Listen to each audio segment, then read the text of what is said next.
আর একটা বিশেষ সূত্রে খবর পেয়েছি যে এখানে কিছু ব্যক্তি সাংবাদিকের ছদ্মবেশে কিছু দুর্বৃত্ত এখানে ঢুকেছে, যে কারণে বিষয়টা আমি থানাতে জানিয়েছি এবং এখানে সে বিষয়ে নজর রাখা হচ্ছে। আপনারা যাদেরকে দেখবেন যে এই সাংবাদিক বৈঠক বানচাল করার জন্যে বা অন্য কোনো দুর্বৃত্তপনা এখানে করছে, আপনারা তাদেরকে রেজিস্ট করবেন। 1 নম্বর, পুলিশ তো আছেই, তারা তো করবেই, সাদা পোশাকেও পুলিশ এখানে আসে।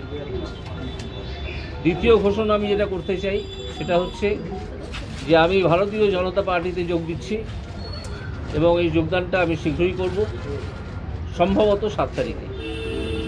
তৃতীয় ঘোষণা হচ্ছে যে কোন সিট থেকে আমি লড়াই করব সে সম্বন্ধে সিদ্ধান্ত নেবেন বিজেপির ওপর মহলে যে ইলেকশন কমিটি আছেন তারা। এ বিষয়ে আমার এখনও পর্যন্ত কিছু জানা নেই এবং তাদের সিদ্ধান্ত যা হবে সে আমি টিকিট পাই বা না পাই, লড়ি বা না লড়ি, আমি বিজেপিতে আপাতত জয়েন করছি এবং বিজেপির যে কর্মসূচি তাকে রূপায়ণ করার জন্য আমি কাজ করব। এবার আপনাদের যা প্রশ্ন আছে আপনারা করতে পারেন। রাজ্যের তরফ থেকে আক্রমণ করা হয়, শাসক দলের তরফ থেকে আক্রমণ করা হয়েছিল, অপমানজনক কথাবার্তা বলা হয়েছিল। তারাই আমাকে বলা যেতে পারে এক ধরনের অনুপ্রেরণা জুগিয়েছেন যে কয়েক মাস আগে চাকরি ছেড়ে বহু টাকা আর্থিক ক্ষতি হয়েছে, যে কারণে 5 মাস আমি তো মাইনে পাবো না, যে পেনশনটা পাবো সেটা মাইনের চেয়ে অনেক কম, অনেক, এবং অন্যান্য সুযোগ সুবিধাও অনেক কম। তো তারাই আমাকে অনুপ্রেরণা জুগিয়েছেন। তাদের মুখপাত্ররা বহু সময় অপমানজনক কথাবার্তা বলেছেন। তারা জানেনই না, কোনো শিক্ষা দীক্ষাও তাদের আছে বলে মনে হয়নি কখনো, যে জুডিশিয়ারির বিরুদ্ধে এইভাবে কথা বলা যায় না। একটা জাজমেন্টের বিরুদ্ধে অবশ্যই কথা বলা যায়, তার জন্য অ্যাপিল ফোরাম আছে, তার উপরে সুপ্রিম কোর্ট আছে। তারা তো সেখানে গেছেনই, পাশাপাশি তারা জজকে উদ্দেশ্য করে গালাগাল করেছেন। কেন না, তাদের দুষ্কৃতকারীদের, তাদের দলের, তাদের সব কেলেঙ্কারিগুলো ফাঁস হয়ে যাচ্ছিল। অনেক কেলেঙ্কারি ফাঁস হয়েছে এবং অনেক বড় বড় দুষ্কৃতী যারা মন্ত্রীর ছদ্মবেশে, অন্যান্য আমলার ছদ্মবেশে লুকিয়েছিলেন, তারা আপাতত জেলে আছেন, গড়াগড়ি খাচ্ছেন না 5 স্টার ফ্যাসিলিটিতে আছেন সেটা আমি এখনো জানি না। স্যার, আপনি বারবার নিয়োগ দুর্নীতি নির্মূল করার কথা বলেছিলেন, বারবার মাথা ধরার কথা বলেছিলেন এবং তার পরবর্তীকালেও আপনাকে আক্রমণ যেরকম করা হয়েছিল, বর্তমানে বলা হচ্ছে আপনার সমস্ত নির্দেশ খারিজ করা হোক, এমনটা তৃণমূল কংগ্রেসই বলছে। হ্যাঁ, এটা যারা বলছেন তারা হয় আইনটাকে জেনে বলছেন, আর না হলে জেনে বদমাইশি করছেন, আর না হলে তারা মূর্খ। কিন্তু মূলত দুর্নীতির বিরুদ্ধে লড়াইটা করছেন এবং লড়াইও দিয়েছেন। আপনি কি মনে করেন যে দলে যোগ দিতে যাচ্ছেন সেই বিজেপি একটি দুর্নীতিমুক্ত দল? দুর্নীতিমুক্ত দল কি দল নয় সে আমার মনে করার কথা নয়। আমি যদি কোনো দায়িত্ব পাই সেই দলে, আমি অবশ্যই যে কাজটা করব সেটা দুর্নীতি মুক্ত করার কাজ। স্যার, क्योंकि आप बीजेपी ज्वाइन कर रहे हैं, प्रधानमंत्री का जो আমি বলবো সৎভাবে আসে এবং ভদ্রলোকেদের, যারা দুর্নীতি করবেন না এরকম মানুষদের রাজনীতিতে আসার কথাই আমি তাদেরকে আহ্বান জানাবো। না হলে রাজনীতিতে সম্পূর্ণ দখলীকৃত হয়ে গেছে কিছু দুর্বৃত্ত দ্বারা, এবং এটাই হতে থাকবে। ভদ্রলোকেরা, যারা পড়াশোনা জানা লোক, যারা ভাবেন, যাদের চিন্তা ভাবনার একটা দাম আছে, বাঙালি তো প্রচুর আছেন যারা রাজনীতিতে আসতে উৎসাহী, কিন্তু এই দুর্বৃত্তদের দেখে আসেন না। আমি চাই তারা আসুন এবং তারা এই দুর্বৃত্তপনা শেষ করুন।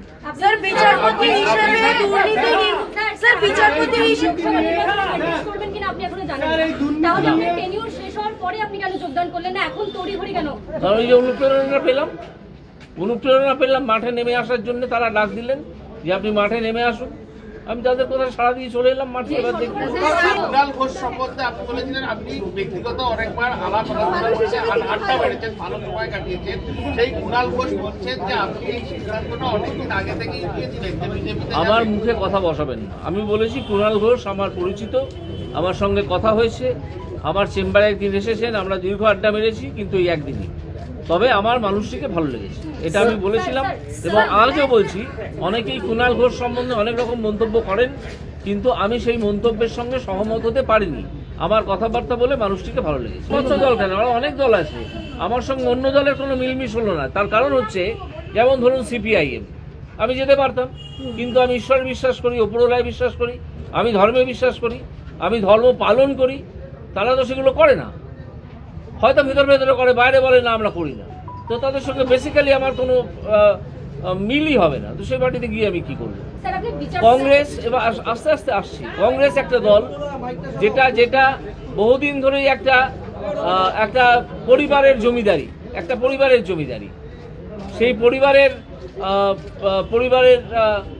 কি বলবো, সমর্থক হয়ে কিছু ভালো ভালো নেতা, ধরুন জয়রাম রমেশ, যার কোয়ালিফিকেশন এইসব রাহুল গান্ধী ফান দিচ্ছে অনেক বেশি, তিনি একজন আইআইটি ছাত্র, এরা ঘুরে ঘুরে বেড়ান। কেন বেড়ান সে তারাই জানেন। তারা তো কোনোদিন পদই পাবেন না, কোনো কাজও করতে পারবেন না। এই দলটা একটা রাজনৈতিক জমিদারির দল, একটা পারিবারিক জমিদারি, সুতরাং এই দলে যাওয়ার কোনো প্রশ্নই ওঠে না। আর এছাড়াও আমি তাদের দলের একজন অত্যন্ত নামকরা পুরনো নেতা অতুল্য ঘোষের একটা বই আমি পড়েছি। নামটা হচ্ছে, আমি বলছি নামটা মনে পড়লি বলে দেবো। সেই বইতে আমি দেখেছি কংগ্রেস দলের চরিত্র সম্বন্ধে অতুল্য ঘোষের মতো মানুষ কি লিখে গেছে। আপনি মন্তব্য করেছেন পাশাপাশি এই দুর্নীতি নিয়ে কার্যত তৃণমূল কংগ্রেসের একাংশ ক্ষোভে ফুঁসছে এবং দল ছাড়ছে, এই নিয়ে কি বলবেন? তারা কেন ক্ষোভে ফুঁসছেন এতদিন বাদে এবং কেন দল ছাড়ছেন, সেটা আপনারা খোঁজ নিয়ে দেখুন। এক্ষুনি মন্তব্য করার কিছু নেই, তারা নিশ্চয়ই কিছু বলবেন কেন ছাড়ছেন দল। তবে আমি যেটা বুঝতে পারছি যে তৃণমূল কিন্তু ভেতর ভেতর ভেঙে পড়ছে। এই তৃণমূল দল আর সেদিন পশ্চিমবঙ্গে নেই। সেই জায়গা থেকে কি আপনি মনে করছেন, আপনি তো দুর্নীতির বিরুদ্ধে লড়াই করার জন্য রাজনীতিতে নামছেন বলছেন, বিচারকের আসনে থেকে যে লড়াইটা করা যায় না, সেটা কি রাজনীতিতে এসে করা যায়? নিশ্চয়ই করা যায়, কারণ বিচারকের আসনে থেকে লড়াইটা করা যায় যখন একটা বিরোধ পিটিশনের আকারে আমাদের সামনে, জজের সামনে আসে। কিন্তু তার বাইরে অনেক বিরোধ থাকে, অনেক দুর্নীতি থাকে, যেগুলো আসে না কোর্টে। সেগুলো যেমন আজকেই যখন আমি পদত্যাগপত্র জমা দেওয়া হয়ে গেছে, আমি আমার কোর্টের চেম্বারে বসে আছি, 3 জন লয়ার আমার সঙ্গে দেখা করতে আসেন। তারা আমাকে কথা দিয়েছেন আমার কাছে 100 দিনের কাজের দুর্নীতির বহু ডকুমেন্ট আমার কাছে দিয়ে যাবেন। সেই ডকুমেন্টে কি আছে জানেন?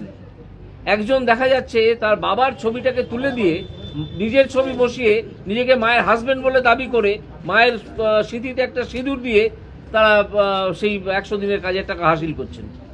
এই ধরনের দুর্নীতির কাগজ আমি পাবো, এটা আমাকে তারা বলে গেছেন। তিনি বলেছেন আমার কাছে অন্তত 1000 এরকম ডকুমেন্ট আছে যেগুলো আমি আপনাকে দিতে চাই। সেই জন্য আজকে আমি আপনার সঙ্গে দেখা করতে এসেছি। আমি তাকে বলেছি যে আমার সঙ্গে যোগাযোগ করে আমার বাড়িতে দিয়ে যাবেন।